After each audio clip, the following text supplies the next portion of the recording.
Hello, my name's Nikita, and today I'm analysing my play, and especially my play via The Sims 4. The Sims as a franchise has been an important game throughout my life. The Sims 4 is no different. Through this video I will be analysing play, and especially my play as a female gamer, and how I as a gamer experience flow, immersiveness, and how I add additional mods to my games to create a utopian society that I want. I, as a player, tend to play solo player games instead of multiplayer. The Sims is one of these games. Even though I play solo, I never feel alone when playing. There is two reasons why I don't feel alone when I'm immersed in The Sims. The first reason is my identification with my playable character. Within The Sims 4, you get much creative freedom, as you currently can see within this clip. You can change how your avatar looks, very detailed, and you can create your own kind of storyline. I tried to create Sims that have fashion of the modern day, so things that I currently see when walking around university or that I consume online via Instagram. My Sims currently are very flowy Sims, also known as hippie, due to this is the current fashion that you currently see online due to croquet girls and cottagecore girls. I like to make my Sims successful within the careers that I choose for them. I in particular like to get my Sims to run businesses like restaurants or vets, so I can have more creative input within this success. Currently I like to make my Sims vets. This is because when I was younger I wanted to be a vet. However, I come to realise in real life I don't have the heart to put an animal down or watch them really suffer. However, within my Sims I am becoming more successful within veterinary jobs. However, the current Sim that you're watching has only just now started her veterinary clinic. As you see, I can level up very fast in this job space. I also try to provide them with a perfect family and home. The home for me is the most important part about a Sims game. I like to create homes that reflect on what I personally would love to create my home in the future. This is because I am obsessed with home decoration in real life, and I have Pinterest boards galore. I currently am obsessed with making my Sims houses cottagecore-like, because I recently got the cottage pack. All of these things is something that I want for myself in a real life. I would like to have a good family with a home that I have had my creative input in. I also love the fact that I get to customize my Sims to how I idealize myself or my friends, and I relate to them in a very specific way. This relationship I don't feel you can get from any other game.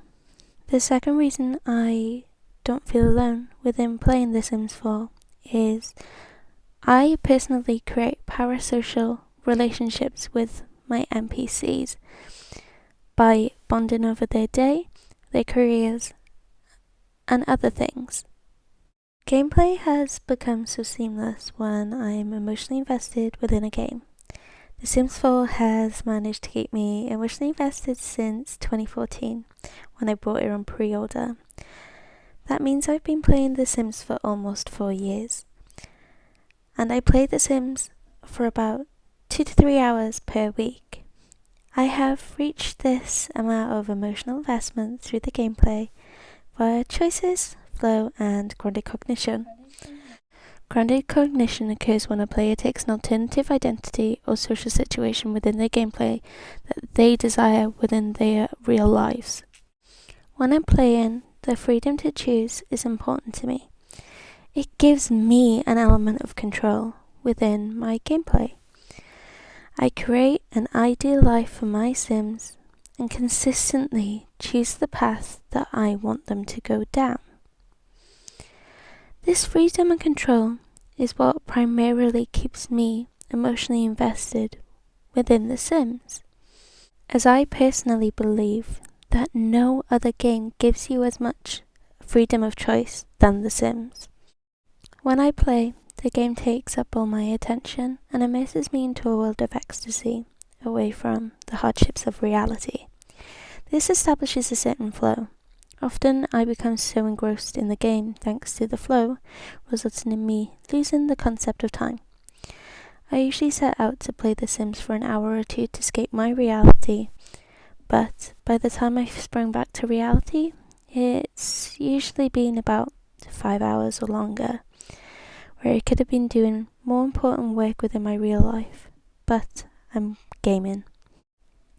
The Sims 4 does offer playable achievements throughout gameplays. I, however, as a player, like to create my own objectives and ambitions for my playable Sims.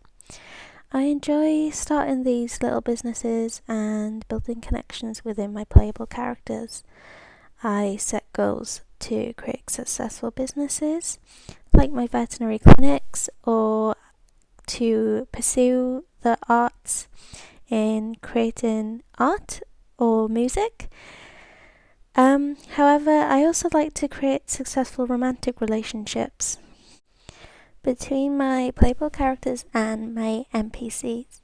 This is so my Sims can have a legacy and create families that I can continue to play future on once my original player Sim has passed away, sadly, leaving me with more creative freedom over their children. I, as a gamer, player to come to the gaming industry. I am a female that the gaming industry ignores and only produces a limitation of games. Sims is one of these games that are primarily designed for player 2. This is due to it being primarily creative and originally within the base game.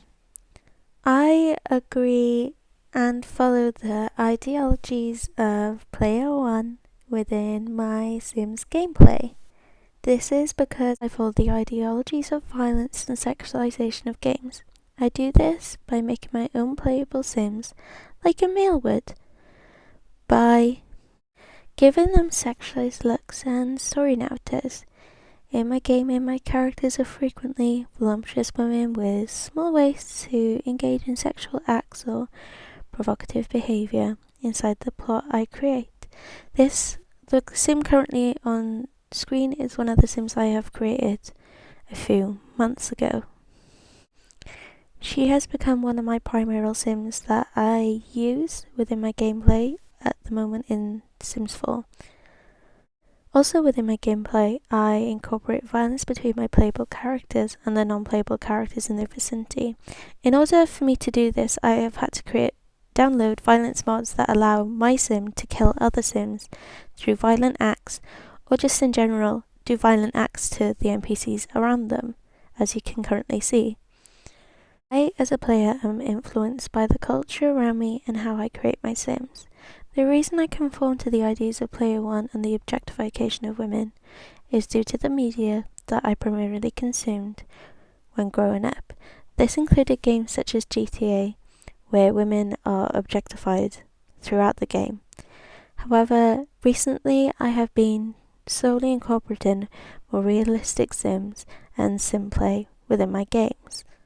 This is due to me coming to uni and seeing the realistic images of women, so I want to portray my Sims like me and my friends.